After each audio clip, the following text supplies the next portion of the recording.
dan baik. Amin. Berdoa dimulai.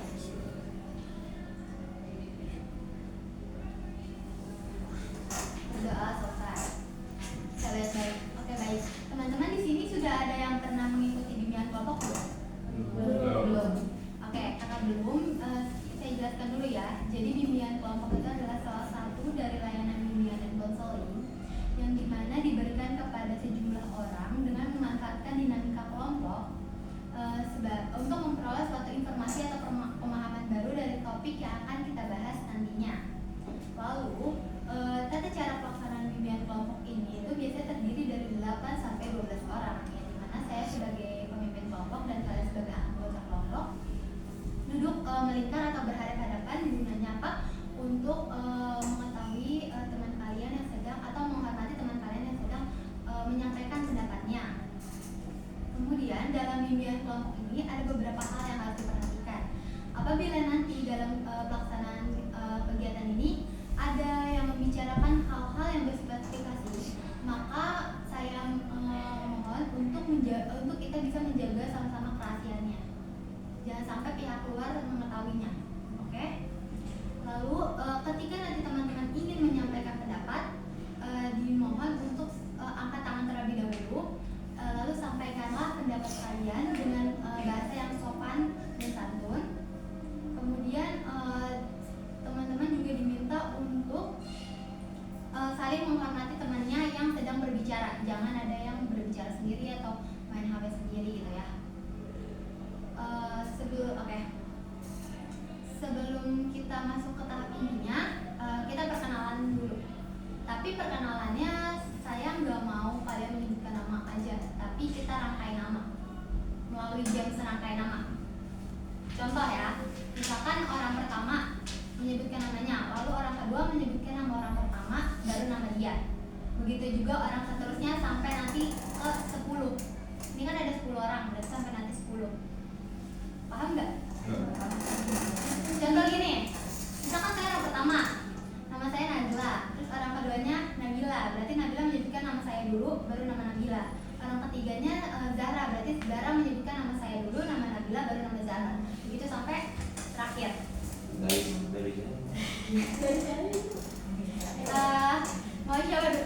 Mau coba dulu nih, dari kanan atau kiri?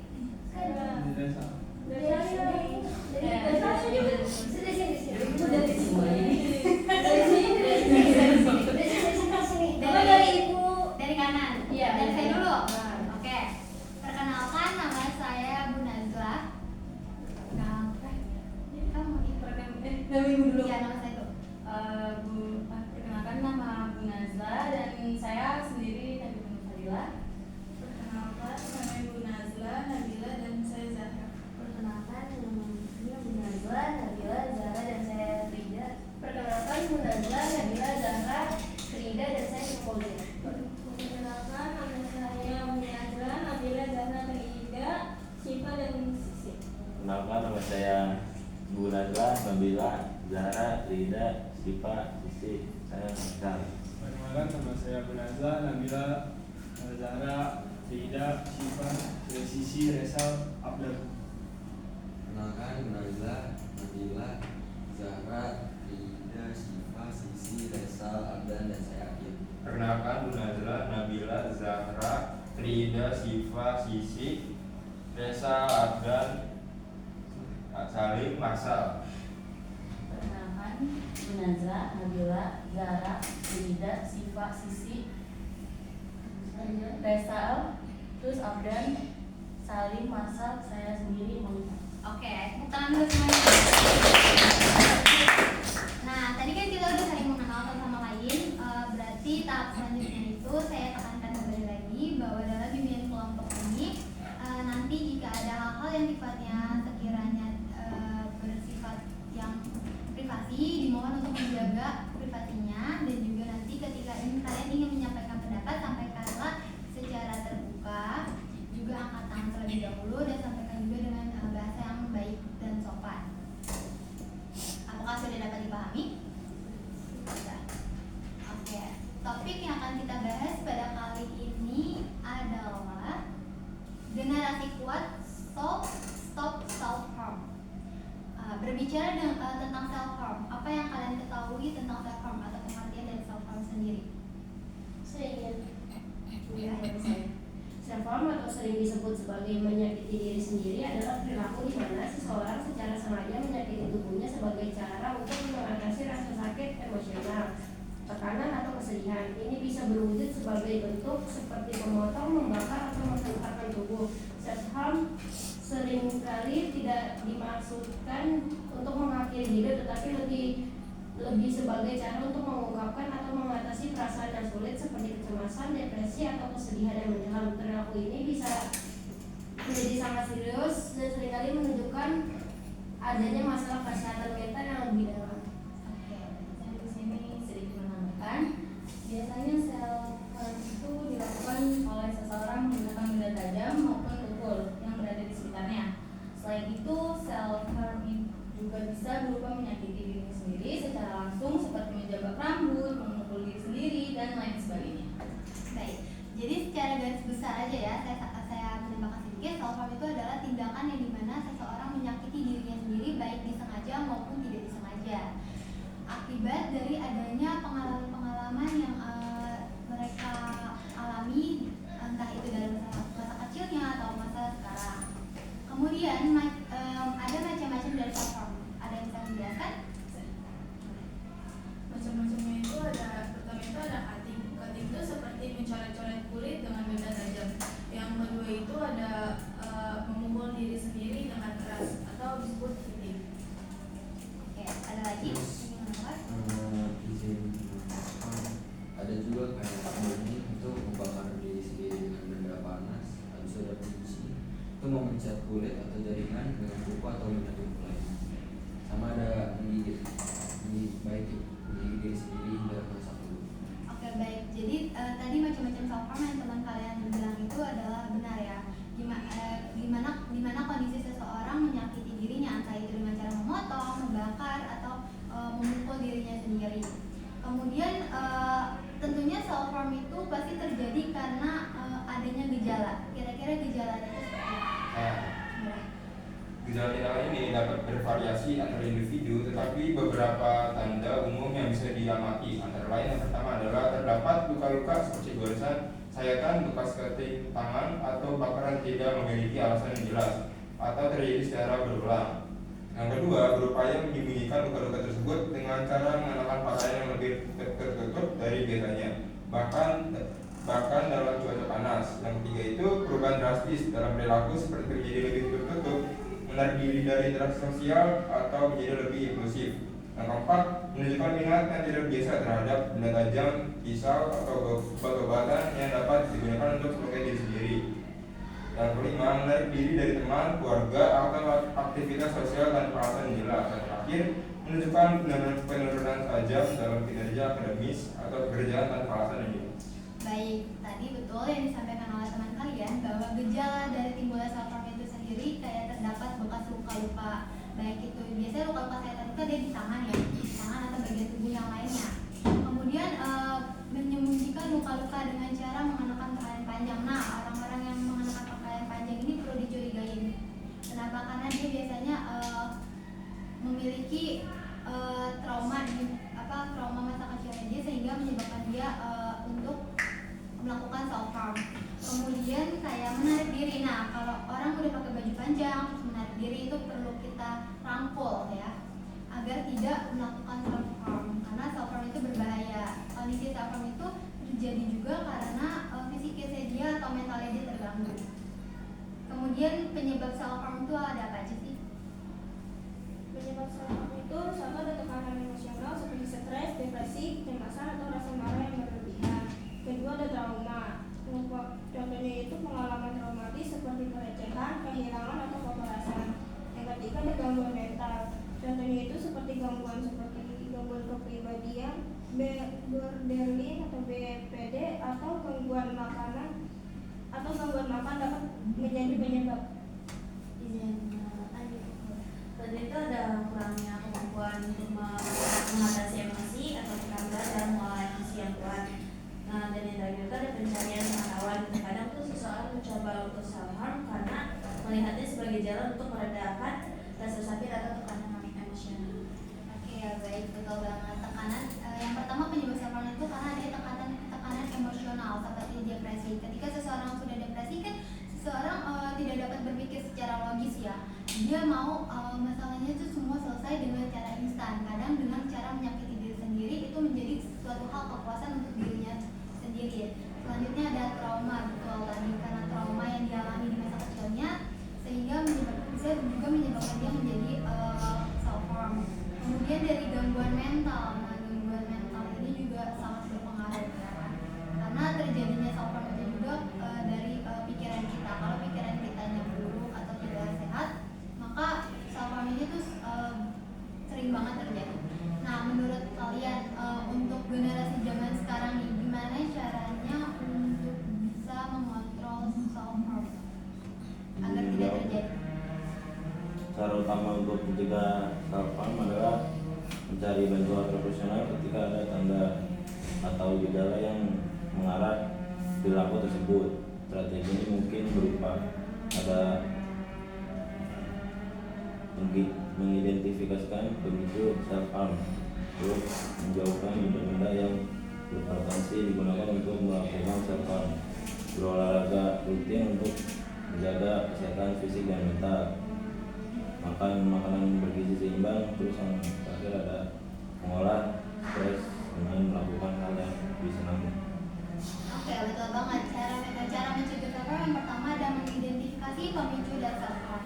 Jadi ketika seseorang bermasalah itu harus kita sebagai temannya atau orang yang ibaratnya itu mau gitu merangkul mereka itu dengan cara mengidentifikasi dulu nih pemicu dan self harm. Kemudian menjauhkan benda-benda yang berpotensi untuk melukai diri sendiri. Kan kalau orang self harm itu biasanya dengan tadi contohnya kayak menyakiti atau menyakar diri sendiri. Nah itu kan kebanyakan itu terjadi karena adanya benda tajam. Jadi benda tajam itu kita jauhkan dulu. Terus berolahraga rutin. Nah kalau berolahraga juga bisa meningkatkan mental kita menjadi sehat. Kayak misalkan olahraga lari. Itu kan secara nggak langsung hormon dalam tubuh kita itu bakal jadinya stabil atau seimbang. Jadi kita nggak emosional. Kemudian makan makanan yang bergizi. Nah, makanan juga ini berpengaruh loh ternyata terhadap perkembangan tubuh kita. Kemudian mengelola stres. Nah, mengelola stres ini bisa dengan melakukan hobi-hobi yang kalian sukai. Tuh. Ada stop dulu dah. Oke. Tadi kan permasalahan itu topik yang kita bahas ini tuh terkait self harm. Nah, kalian ada nggak sih yang punya contoh pengalaman atau contoh pribadi dari orang lain yang sekiranya bisa menginspirasi kalian untuk tidak melakukan self harm? Saya punya. Jadi saya punya teman SD itu, mereka tuh sering bawa kaca kecil. Nah, pas mau sekolah tuh pasti ada aja temennya yang buka. Terus kalau nggak sekolah dia kayak hari-hari pulang sekolah. Kalau nggak ini pasti ada aja kayak informasi yang masuk gitu. Kalau jadi bawa ke rumah sakit gara-gara infeksi dia dengan tangan kayak kata yang karatan. Penyebabnya kenapa? Mungkin kalau ke SD kecilan kali ya. Dan saya juga tahu sih ngomongnya ini kecilan. Orang tuanya tahu nggak? Orang tuanya tahu pas dibawa ke rumah sakit, pas dia cuma kayak naik panas itu nggak tahu. Ya,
dekat atau kepercayaan, misalnya ke anggota keluarga maupun teman.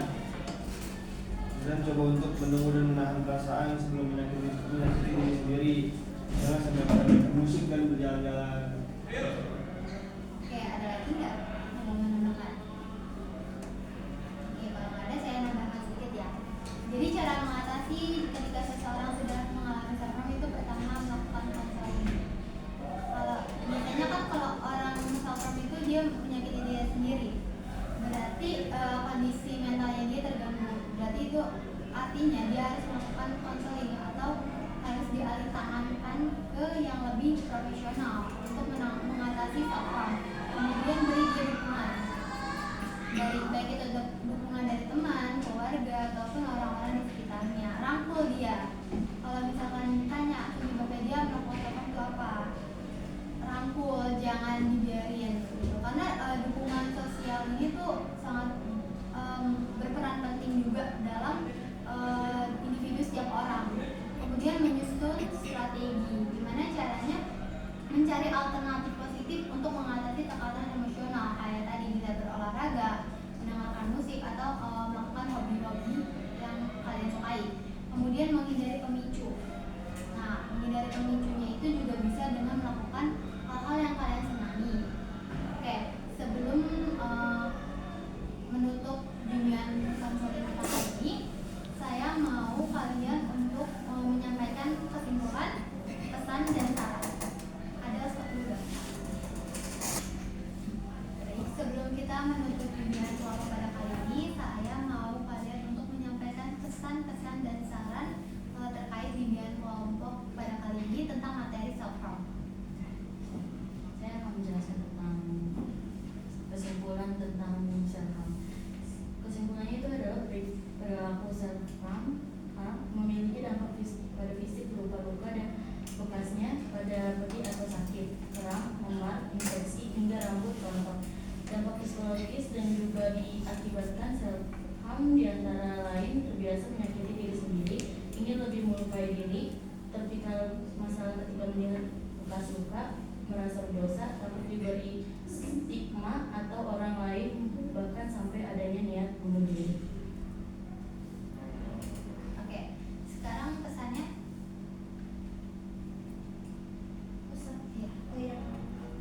Pesan self harm itu pertama, temukan cara sehat untuk mengatasinya. Cobalah mengekspresikan perasaanmu seperti menulis, menggambar atau berolahraga.